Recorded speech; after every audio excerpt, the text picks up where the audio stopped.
नमो भगवते वासुदेवाय नमः। हरे कृष्णा। आप सभी भक्तों का दिन शुभ और मंगलमय हो। आज उत्पन्ना एकादशी के व्रत के पारण का दिन है। तो आइए सुनते हैं तुलसी माता और लक्ष्मी माता की कथा। इन कथाओं को सुनने से ही व्रत पूर्ण माना जाता है। तुलसी माता को हरि प्रिया भी कहा जाता है। जितना भगवान श्री हरि विष्णु सोने, चांदी, हीरे, मोती और रत्नों से प्रसन्न नहीं होते, उतना सिर्फ तुलसा दल से प्रसन्न हो जाते हैं।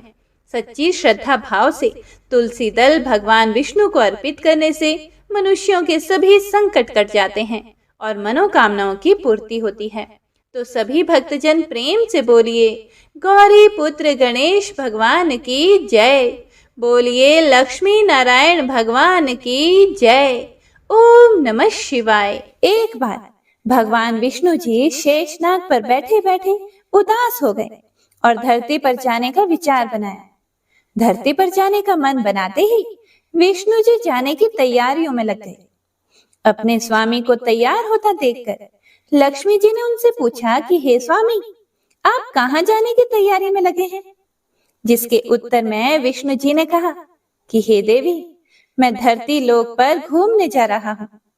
यह सुनकर माता लक्ष्मी जी का भी मन धरती पर जाने का हुआ और उन्होंने श्री हरि से इसकी आज्ञा मांगी।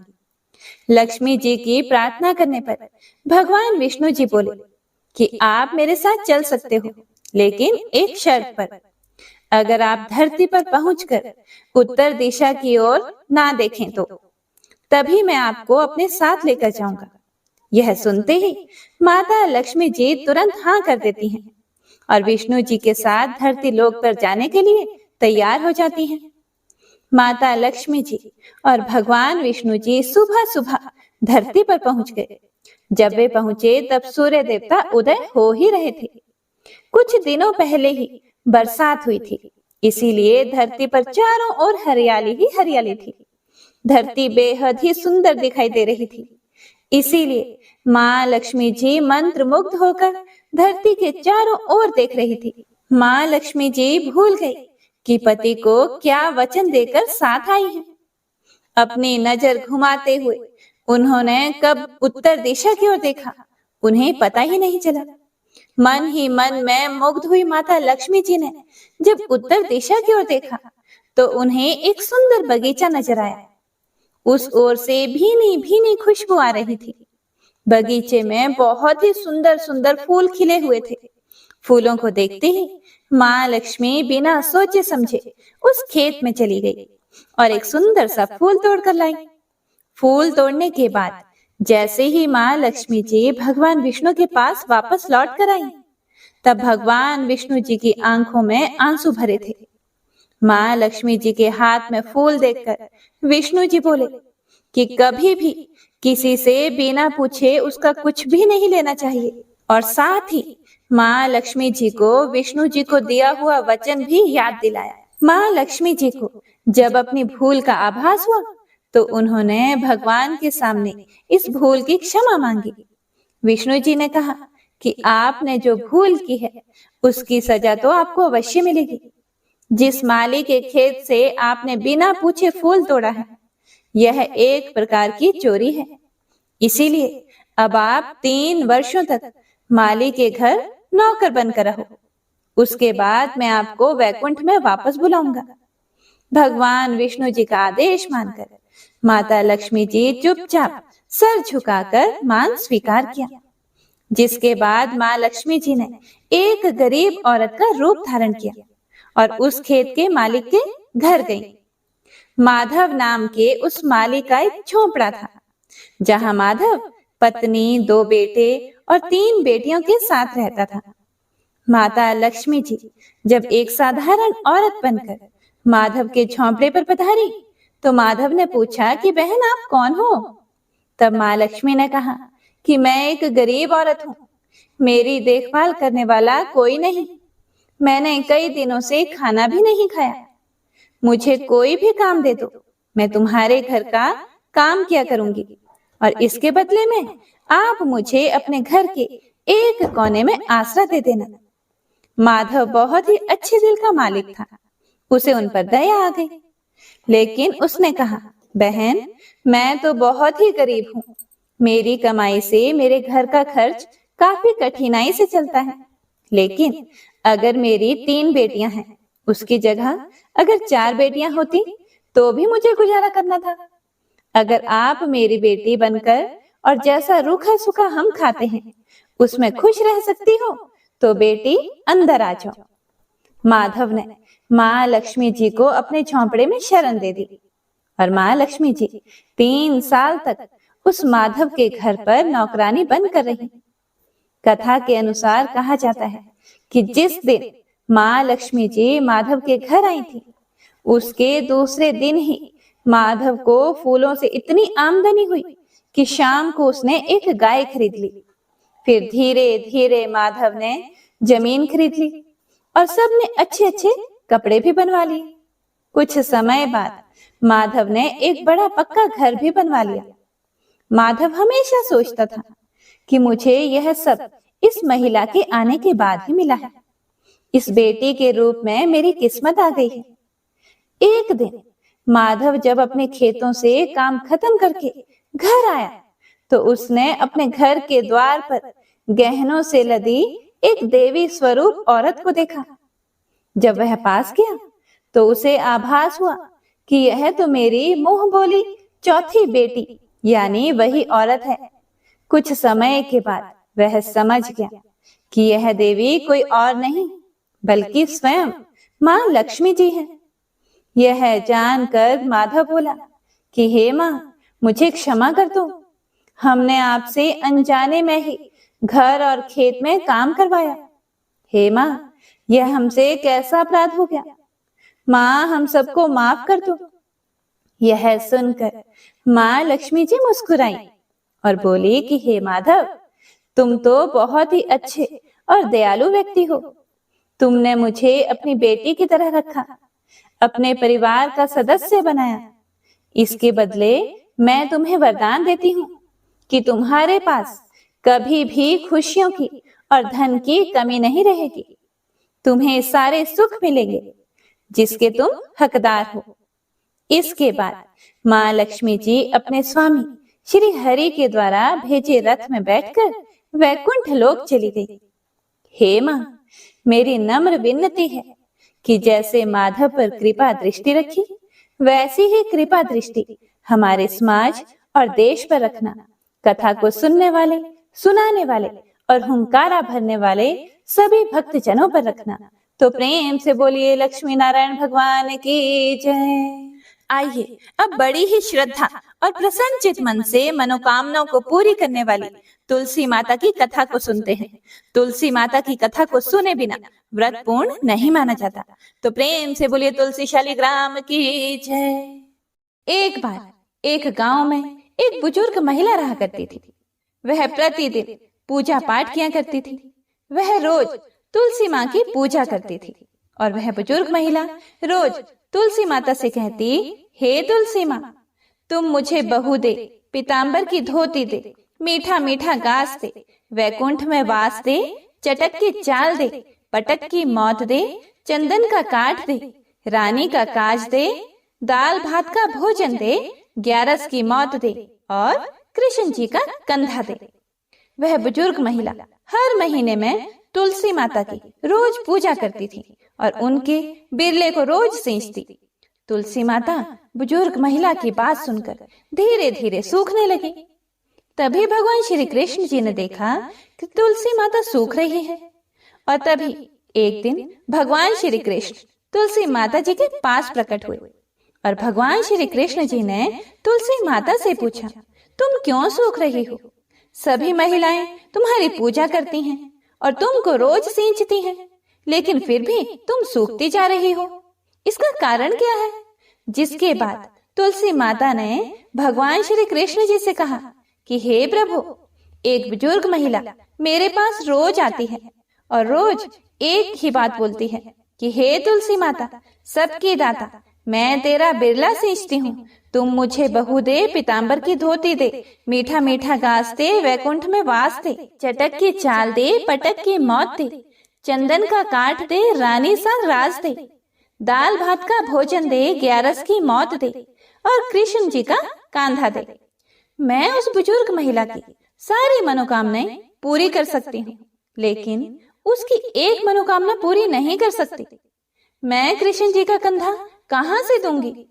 भगवान श्री कृष्ण जी तुलसी माता की यह बात सुनकर जोर जोर से हंसने लगे और फिर भगवान श्री कृष्ण जी ने तुलसी माता जी से कहा कि तुम चिंता मत करो, जब वह बुजुर्ग महिला की मृत्यु होगी तब मौके पर मैं और आप ही कंधा दे देंगे। आप सुबह जब वह पूजा करने आए तब कह देना कि सब कुछ तुम्हें मिल जाएगा। कुछ दिनों बाद वह वृद्ध महिला ठोकर खाकर रास्ते में गिरकर मर गई। पूरे गांव के सभी लोग आए और उस महिला को सभी लोग धर्मात्मा मानते थे।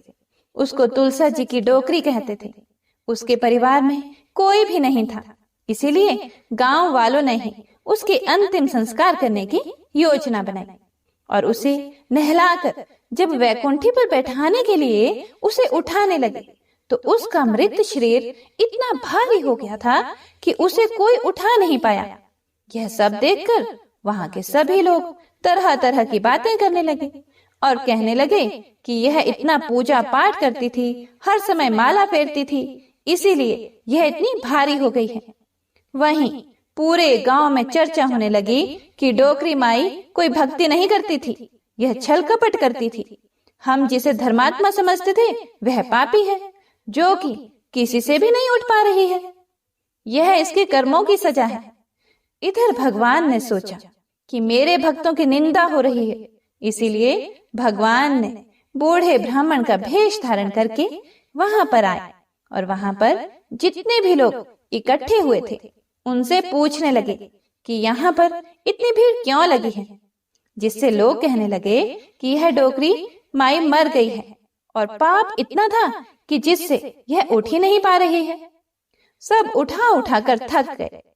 तब ब्राह्मण जी ने कहा कि मुझे एक बार डोकरी के कानों में कहने दो, फिर वह देखो कैसे उठती है। तो सभी लोगों ने कहा कि आप भी प्रयास करके देख लीजिए। तब भगवान ने उस वृद्ध महिला के कानों में कहा कि हे डोकरी माई, देखो मैं आ गया।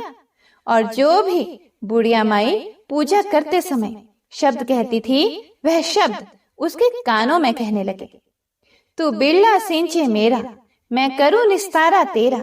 डोकरी माई बहू ले, बेटी ले, पोता ले, लड्डू ले, पीताम्बर की धोती ले, गहना ले, घी का घड़ा ले, मीठा मीठा खीर और पूड़ी ले, दाल भात का भोजन ले, धन दौलत ले, बेटा पोता को काम ले, तुलसी का पत्ता ले, मुंह में गंगा जल ले, ग्यारस को दिन ले, श्री कृष्ण जी का कंधा ले। इतना सुनते ही डोकरी हल्की हो गई। भगवान ने बोला, आओ और उसको उठाओ। भगवान ने हाथ लगाया और डोकरी उठ गई। सबको बड़ा ही आश्चर्य हुआ। उसे खूब धूमधाम से ले जाया गया। भगवान उसे अपने कंधे पर ले गए। पूरे गांव में इसकी चर्चा होने लगी, जिससे उसको मुक्ति मिल गई और वह वैकुंठ में चली गई। सभी लोग देखते रह गए। सभी लोगों ने देखा कि शमशान घाट तक तो ब्राह्मण साथ ही आया था, लेकिन अब वह दिखाई नहीं दे रहा है। इससे लोगों को समझ में आ गया कि वह और कोई नहीं, स्वयं भगवान ही बूढ़े ब्राह्मण के रूप में आए थे। तो बोलिए श्री राधा कृष्ण भगवान की जय, बोलिए श्री तुलसी शालिग्राम जी की जय। आइए अब तुलसी माता की दूसरी कथा को सुनते हैं। इस कथा को सुनने से एकादशी के व्रत का संपूर्ण फल मिल जाता है। तो आइए प्रसन्नचित मन से इस कथा को सुनते हैं।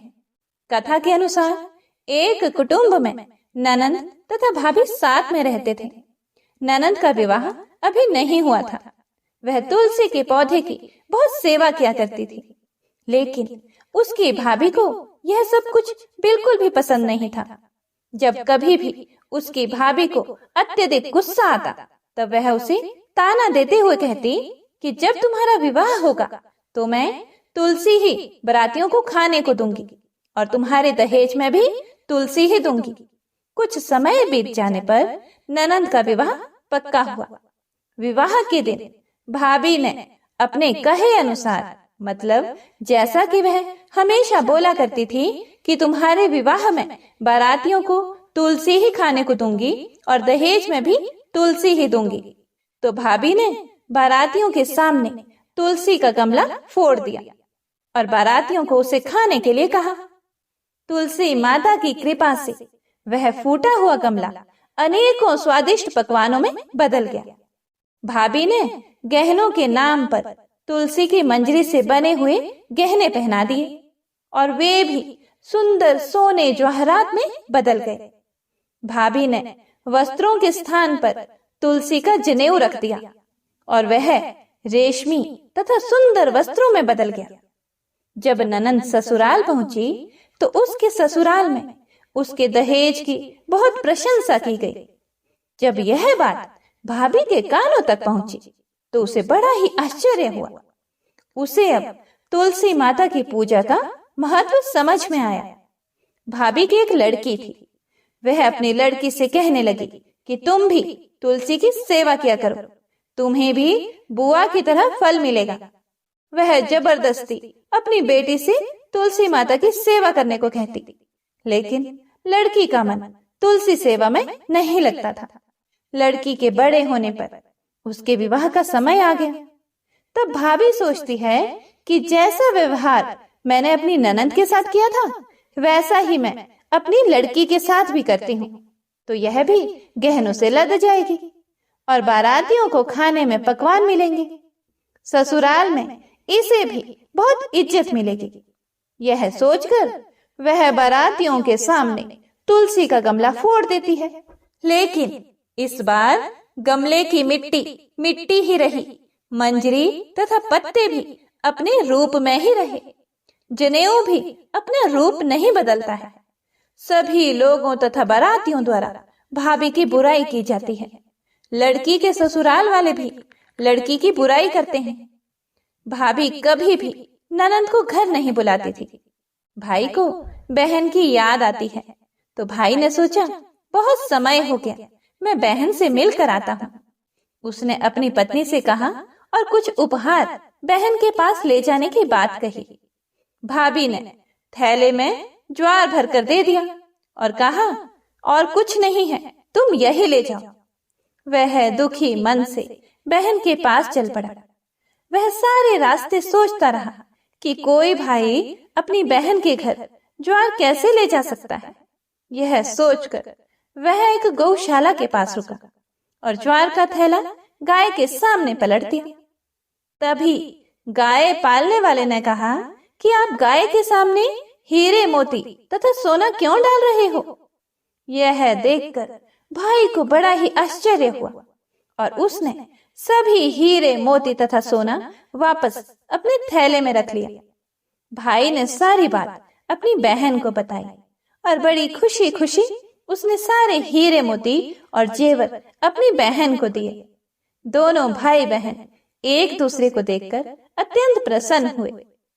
जैसी कृपा माता तुलसी ने ननंद पर की, ऐसी ही कृपा सभी पर करना।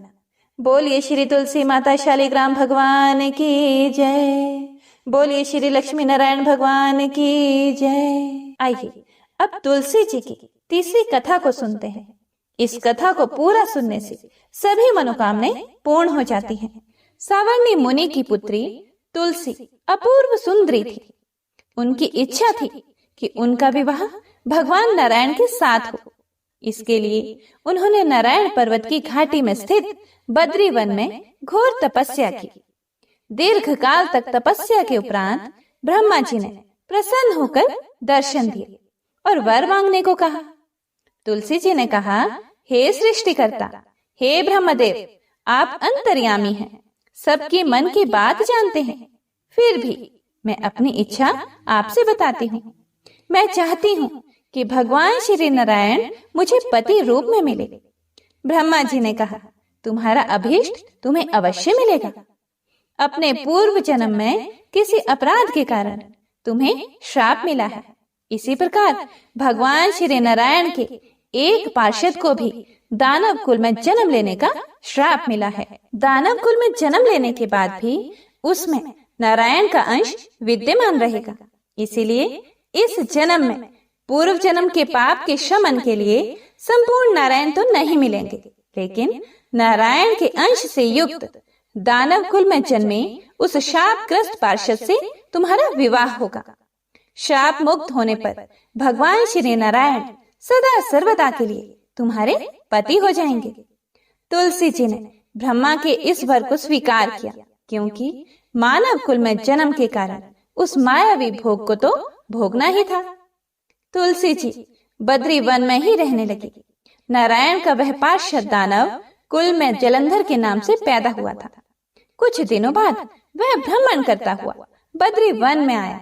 यहाँ तुलसी को देखते ही वह उस पर मंत्र मुग्ध हो गया और तुलसी के सामने उसने अपने विवाह का प्रस्ताव रखा। उसने तुलसी जी से विवाह करने की इच्छा प्रकट की। इतने में ही महाब्रह्मा जी भी वहां आ गए और तुलसी जी से कहा, तुलसी, जलंधर को देखो, कैसा देवोपम उसका स्वरूप है। दानव कुल में जन्म लेने के बाद भी लगता है जैसे इसके शरीर में नारायण का वास हो।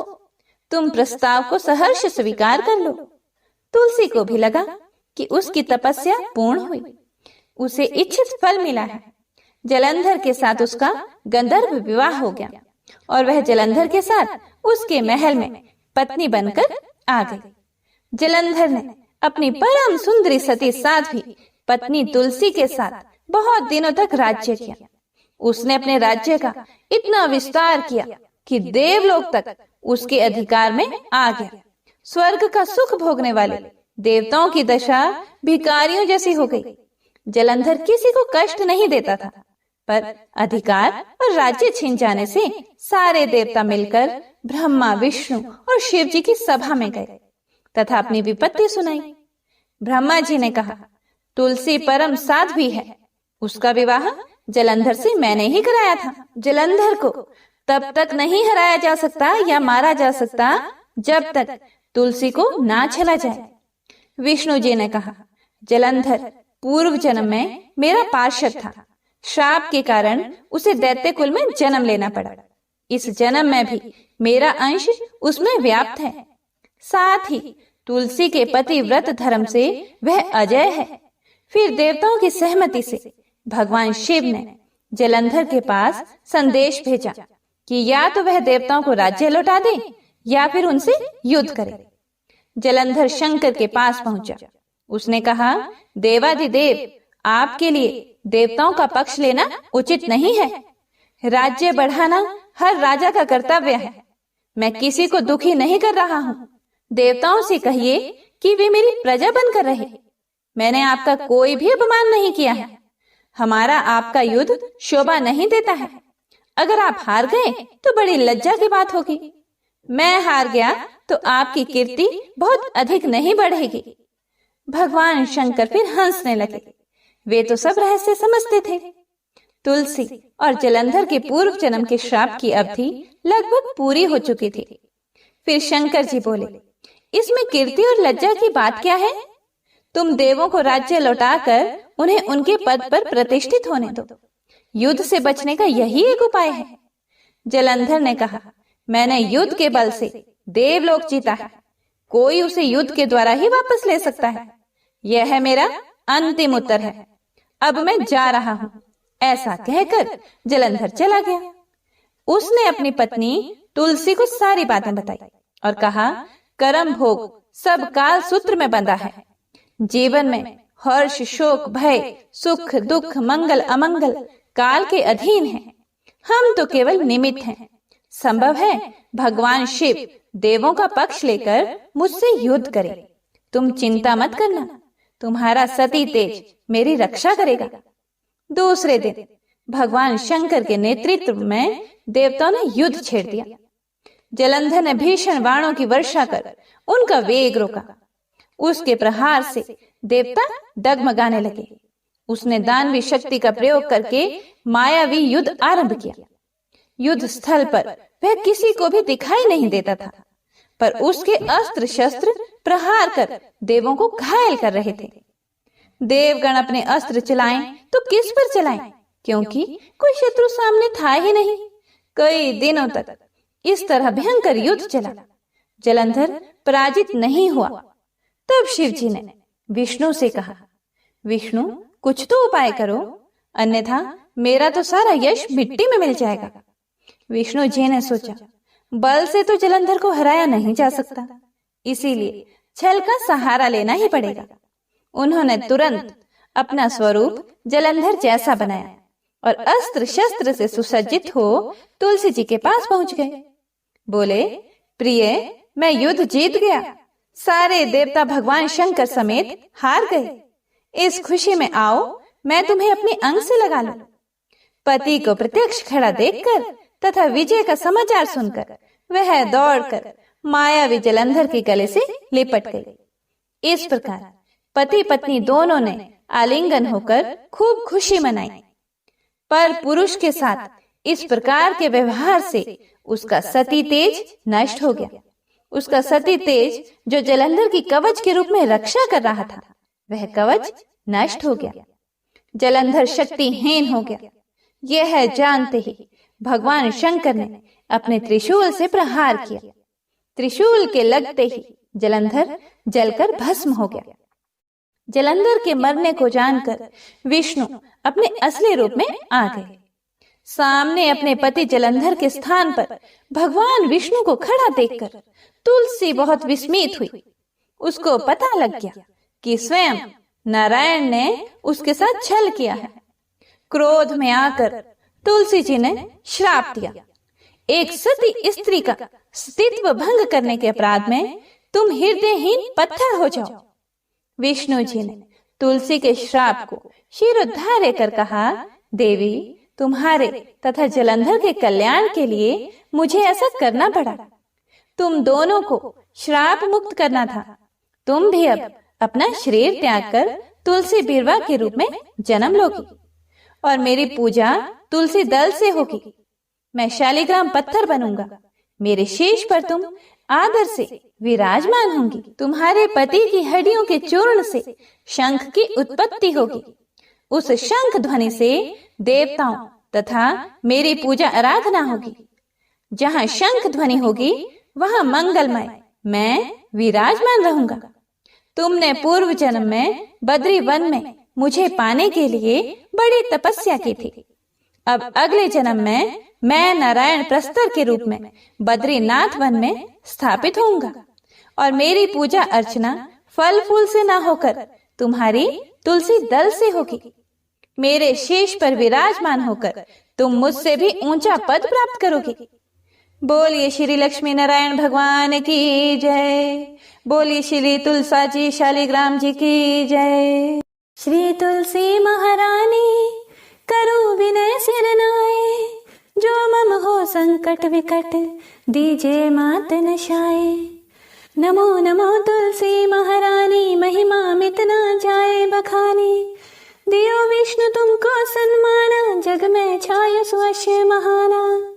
विष्णु प्रिया जय जयति भवानी, तिहु लोक की हो सुख खानी। भगवत पूजा कर जो कोई, बिना तुम्हारे सफल न होए। जिन घर तव नहीं होए निवासा, उस पर करी विष्णु नहीं बासा। करे सदा जो तव नित सुमिरन, ते ही के काज होए सब पूरन। कार्तिक मास महात्म तुम्हारा, ताको जानत सब संसारा। तब पूजन जो करे कुंवारे, पावे सुंदर वर सुकुमारे। करे जो पूजन नित्य प्रति नारी, सुख संपत्ति से होए सुखारी। वृद्धा नारी करे जो पूजन, मिले भक्ति होवे पुलकित मन। श्रद्धा से पूजे जो कोई, भवनिधि से तर जावे सोए। कथा भागवत यज्ञ करावे, तुम बिन नहीं सफलता पावे। छायो तब प्रताप जग भारी, ध्यावत तुम ही सकल चित धारे। तुम ही मात यंत्रन तंत्रन में, सकल काज सिद्धि होवे क्षण में। औषधि रूप आप हो माता, सब जग में तव यश विख्याता। देव ऋषि मुनियों तपधारी, करत सदा तव जय जयकारे। वेद पुरातन तव यश गाया, महिमा गम पार नहीं पाया। नमो नमो जय जय सुख करनी, नमो नमो जय दुख निवारनी। नमो नमो सुख संपत्ति देनी, नमो नमो अघ काटन छेनी।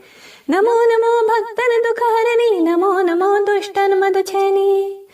नमो नमो भव पार उतारनी, नमो नमो परलोक सुधारनी, नमो नमो निज भक्त उबारनी, नमो नमो जन काज संवारनी, नमो नमो जय कुमति नशावनी, नमो नमो सब सुख उपजावनी। जयति जयति जय तुलसी माई, ध्याऊं तुमको शीश नवाई, निज जन जानी मोहि अपनाओ, बिगड़े कारज आप बनाओ। करूं विनय मैं मात तुम्हारी, पूर्ण आशा करहूं हमारी, शरण चरण कर जोर मनाऊं, निश दिन तेरे ही गुण गाऊं। करहूं माता बमो पर दाया, निर्मल होए सकल मम काया, मांगू मात ये बर दीजे, सकल मनोरथ पूर्ण कीजे। जानू नहीं कुछ नेम आचारा, क्षमहु मात अपराध हमारा, 12 मास करे जो पूजा, ता सम जग में और न दूजा। प्रथम ही गंगा जल मंगवावे, फिर सुंदर स्नान करावे, चंदन अक्षत पुष्प चढ़ावे, धूप दीप नैवेद्य लगावे। करे आचमन गंगा जल से, ध्यान करे हृदय निर्मल से, पाठ करे फिर चालीसा की, स्तुति करे मात तुलसा की। यह विधि पूजा करे हमेशा, ताके तन नहीं रहे कलेशा। करे मास कार्तिक का साधन, सोवे नित्य पवित्र हुए जाही। है यह कथा महासुखदाई, पढ़े सुने सो भव तर जाए। तुलसी मैया तुम कल्याणी, तुम्हारी महिमा सब जग जानी। भावना तुझे मानित नित ध्यावे, गागा कर्मा तुझे रिझावे। यह श्री तुलसी चालीसा, पाठ करे जो कोय, गोविंद सो फल पावही, जो मन इच्छा होए। तुलसी चालीसा संपूर्ण। उम्मीद करती हूँ आपको वीडियो अच्छी लगी होगी। अच्छी लगी हो तो इसे ज़्यादा से ज़्यादा शेयर कीजिएगा, और अगर आप चैनल पर नए हैं तो चैनल को सब्सक्राइब जरूर कीजिएगा। धन्यवाद। आपका मंगल हो।